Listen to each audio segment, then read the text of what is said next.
Hey YouTube, just a quick video here about some of my plans for gold and my stacking adventure. To this point, I've stacked mostly silver. Um, I do have a little over 4 ounces of gold, but I have about 725 at this moment ounces of silver. And my goal is with silver is to get to 1,000 ounces at least, maybe more like 1,100. Um, and then from there, I'll probably start focusing more on gold. And I just kind of wanted to talk about how I buy gold and how I plan to buy gold in the future and how I plan to add to the stack. So, gold, as you are all aware, is a lot more expensive than silver. So, for me, I typically, I take $100 out of my paycheck. I only get paid once per month. Excuse me. So I take $100 out of that paycheck and I buy silver with it.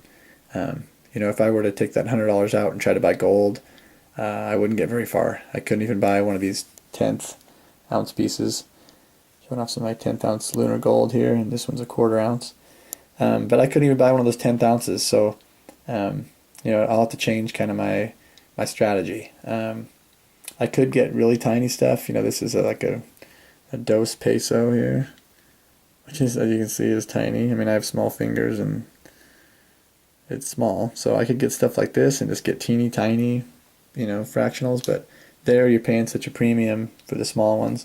This one I bought because I got it at spot. Otherwise, I probably wouldn't buy anything this small. But usually, on the smaller the gold, the more the premium. Especially on these 10th ounce coins. Usually, there's a big premium on them.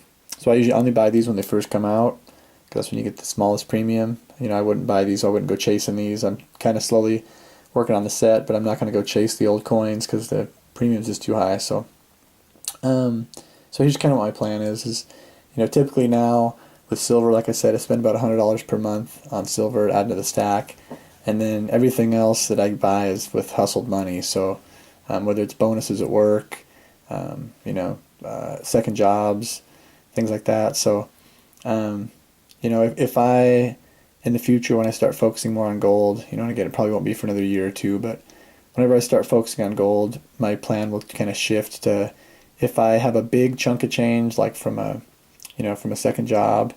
I usually work a summer job, a second job in the summer, and I can usually make a little extra money there.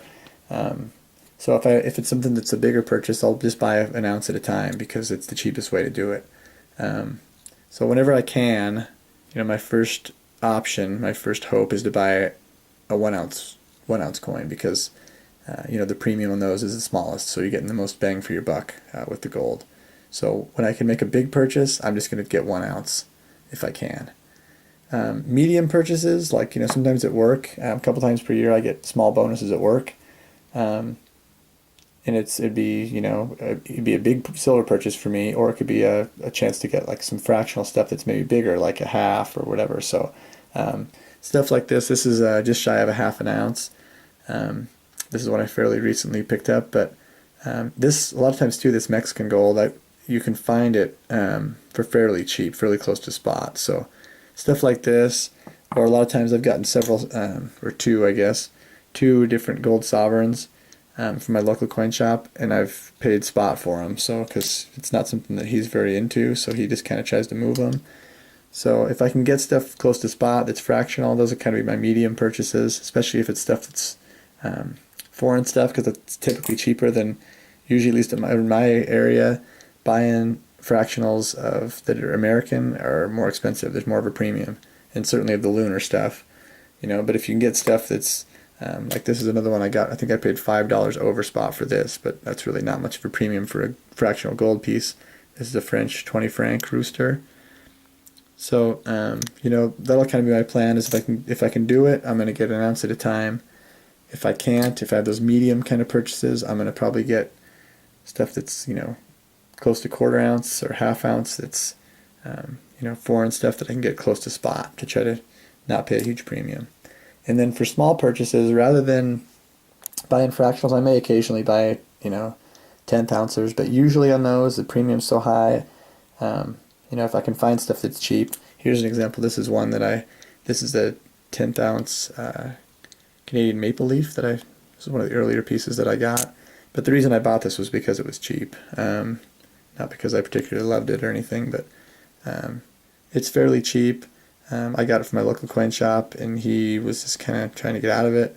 So I'm trying to remember. I think I paid like maybe 5% over, I think, for this one. But for a 10th ounce, that's actually not bad. You know, a lot of times it's 10 or 15%. So, but yeah, I'm going to kind of steer clear of the fractionals. I may get some occasionally, but so when I'm going to make the small purchases, will probably still continue. You know, if I'm only going to spend that $100 per month, I'll still buy silver with it.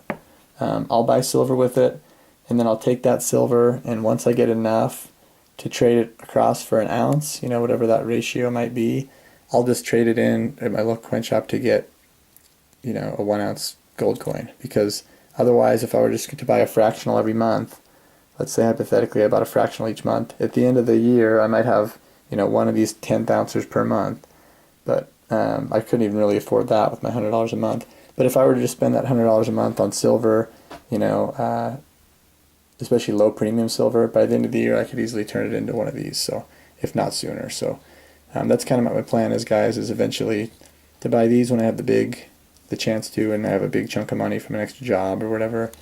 You know, buy the fractional stuff, especially the stuff I can get close to spot.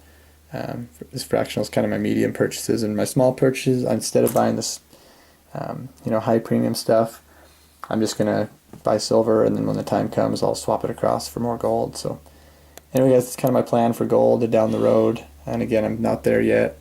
I'm hoping to, like I said, reach some goals with silver first before I get to my gold goals. And I'm good. I'm getting close. I'm only a year or two away, I think, from making the transition. So anyway, guys, appreciate you watching. Take care. God bless.